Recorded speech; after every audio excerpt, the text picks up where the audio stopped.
Donald Trump ഭരണകൂടം ജപ്പാനുമായി ഒപ്പുവെച്ച പുതിയ വ്യാപാര കരാർ ആഗോള സാമ്പത്തിക മേഖലയിലും ഇരു രാജ്യങ്ങളുടെയും രാഷ്ട്രീയ ബന്ധങ്ങളിലും വലിയ ചലനങ്ങൾ സൃഷ്ടിച്ചിരിക്കുകയാണ്. ദീർഘകാലമായി നിലനിന്നിരുന്ന വ്യാപാര അസന്തുലിതാവസ്ഥകൾ പരിഹരിക്കുന്നതിനും അമേരിക്കൻ വ്യവസായങ്ങൾക്ക് കൂടുതൽ നേട്ടങ്ങൾ ഉറപ്പാക്കുന്നതിനും ട്രംപ് ഭരണകൂടം നടത്തിവന്ന തീവ്രമായ ശ്രമങ്ങളുടെ ഫലമായാണ് ഈ കരാറിനെ സാമ്പത്തിക വിദഗ്ധർ വിലയിരുത്തുന്നത്. ജപ്പാനിൽ നിന്നുള്ള ഉൽപ്പന്നങ്ങൾക്ക് അമേരിക്ക ചുമത്തുമെന്ന് ഭീഷണിപ്പെടുത്തിയ ഉയർന്ന തീരുവ കുറയ്ക്കുന്നതിലൂടെ ജപ്പാനിലെ നിർണായകമായ ഓട്ടോമൊബൈൽ മേഖലയ്ക്ക് ഇത് വലിയ ആശ്വാസം നൽകുന്നുണ്ട്. ഈ കരാറിന്റെ ഏറ്റവും പ്രധാനപ്പെട്ട സവിശേഷതകളിലൊന്ന് കാറുകളുടെ തീരുവ 25% നിന്നും 15% കുറയ്ക്കുന്നതാണ്. 2025 ഓഗസ്റ്റ് 1 മുതൽ ഇത് പ്രാബല്യത്തിൽ വരും. ജപ്പാന്റെ കയറ്റുമതിയുടെ 1/4 വാഹനങ്ങളാണ് എന്നത് ഈ തീരുമാനത്തിന്റെ പ്രാധാന്യം വർദ്ധിപ്പിക്കുന്നുണ്ട്. ടൊയോട്ട, ഹോണ്ട, നിസാൻ പോലുള്ള പ്രമുഖ ജാപ്പനീസ് വാഹന നിർമ്മാതാക്കൾക്ക് ഇത് വലിയ ഉത്തേജനമാകും.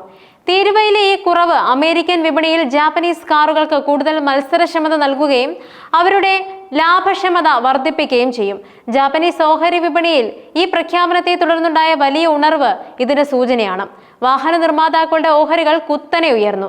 എന്നാൽ ഈ കരാർ ജപ്പാന്റെ വാഹന വ്യവസായത്തിന് പൂർണ്ണമായ ആശ്വാസം നൽകുന്നുണ്ടോ എന്ന് പരിശോധിക്കേണ്ടതുണ്ട്. നേരത്തെ ട്രംപ് ഭരണകൂടം 25% തീരുവ ചുമത്തുമെന്ന് ഭീഷണിപ്പെടുത്തിയിരുന്നു. അങ്ങനെ ഒരു സാഹചര്യത്തിൽ നിന്നും 15% കുറയ്ക്കുന്നത് ഒരു താൽക്കാലിക ആശ്വാസം മാത്രമാണോ അതോ ദീർഘകാലാടിസ്ഥാനത്തിൽ ഗുണകരമാകുമോ എന്ന് കണ്ടറിയണം. എങ്കിലും ഭാവിയിൽ ഉണ്ടാകാൻ സാധ്യതയുള്ള കൂടുതൽ ഉയർന്ന തീരുവകളിൽ നിന്നും ഒരു പരിധിവരെ ജപ്പാനെ ഇത് രക്ഷിക്കുന്നുണ്ട്. അമേരിക്കൻ ഐക്യനാടുകൾക്ക് ഈ കരാർ വഴി നിരവധി നേട്ടങ്ങൾ ലക്ഷ്യമിടുന്നുണ്ട്. അതിൽ പ്രധാനപ്പെട്ട ഒന്നാണ് ജപ്പാനുമായുള്ള വ്യാപാര കമ്മി കുറയ്ക്കുക എന്നത്. കഴിഞ്ഞ വർഷം ഇരു രാജ്യങ്ങളും തമ്മിലുള്ള വ്യാപാരം ഏകദേശം $230 ബില്യൺ ആയിരുന്നു. അതിൽ ജപ്പാൻ ഏകദേശം $70 ബില്യൺ വ്യാപാര മിച്ചമുണ്ട്. ഈ മിച്ചം കുറയ്ക്കുക എന്നത് ട്രംപ് ഭരണകൂടത്തിന്റെ ഒരു പ്രധാന ലക്ഷ്യമാണ്. ഇതിന്റെ ഭാഗമായി ജപ്പാൻ അമേരിക്കൻ അരി പോലുള്ള കാർഷിക ഉൽപ്പന്നങ്ങൾ കൂടുതൽ വാങ്ങാൻ സമ്മതിച്ചിട്ടുണ്ട്. ഇത് അമേരിക്കൻ കർഷകർക്ക് വലിയ സഹായകമാകും. കൂടാതെ ജാപ്പനീസ് കമ്പനികൾക്ക് അമേരിക്കയിലെ ഫാർമസ്യൂട്ടിക്കൽ സെമി കണ്ടക്ടറുകൾ പോലുള്ള പ്രധാന മേഖലകളിൽ വിതരണ ശൃംഖലകൾ നിർമ്മിക്കാൻ സഹായിക്കുന്നതിന് $550 ബില്യൺ വരെ വായ്പകളും ഗ്യാരണ്ടികളും അമേരിക്ക നൽകും. ഇത് അമേരിക്കയിൽ കൂടുതൽ തൊഴിലവസരങ്ങൾ സൃഷ്ടിക്കാനും സാങ്കേതികവിദ്യയുടെ കൈമാറ്റത്തിനും സാധ്യതയുണ്ട്. നിലവിൽ അമേരിക്കയിലേക്ക് ഏറ്റവും കൂടുതൽ നിക്ഷേപം നടത്തുന്ന രാജ്യമാണ് ജപ്പാൻ. ഈ പുതിയ നിക്ഷേപ പാക്കേജ് ഈ ബന്ധം കൂടുതൽ ശക്തിപ്പെടുത്തും. ഈ കരാർ എല്ലാ അമേരിക്കൻ വിഭാഗങ്ങൾക്കും ഒരുപോലെ ഗുണകരമാകണമെന്നില്ല. അമേരിക്കൻ വാഹന നിർമ്മാതാക്കൾ ഈ കരാറിൽ അതൃപ്തി പ്രകടിപ്പിച്ചിട്ടുണ്ട്.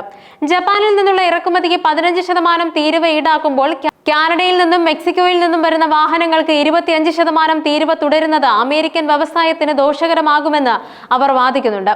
ഇത് അമേരിക്കൻ നിർമ്മാതാക്കൾക്ക് കൂടുതൽ ഉൽപാദന ചെലവ് വരുത്തുകയും അവരുടെ ഉൽപ്പന്നങ്ങളുടെ വില വർദ്ധിപ്പിക്കുകയും ചെയ്യും.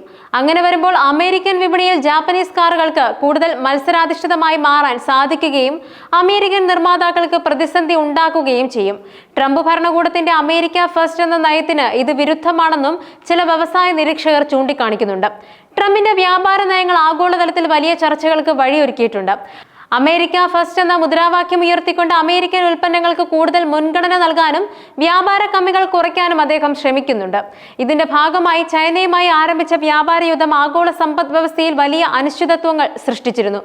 ജപ്പാനുമായുള്ള ഈ കരാർ അത്തരം കടുത്ത വ്യാപാര യുദ്ധങ്ങൾ ഒഴിവാക്കി കൂടുതൽ സൗഹാർദ്ദപരമായ ബന്ധങ്ങളിലൂടെ വ്യാപാര സന്തുലിതാവസ്ഥ കൈവരിക്കാനുള്ള ഒരു ശ്രമമായി വ്യാഖ്യാനിക്കപ്പെടുന്നു.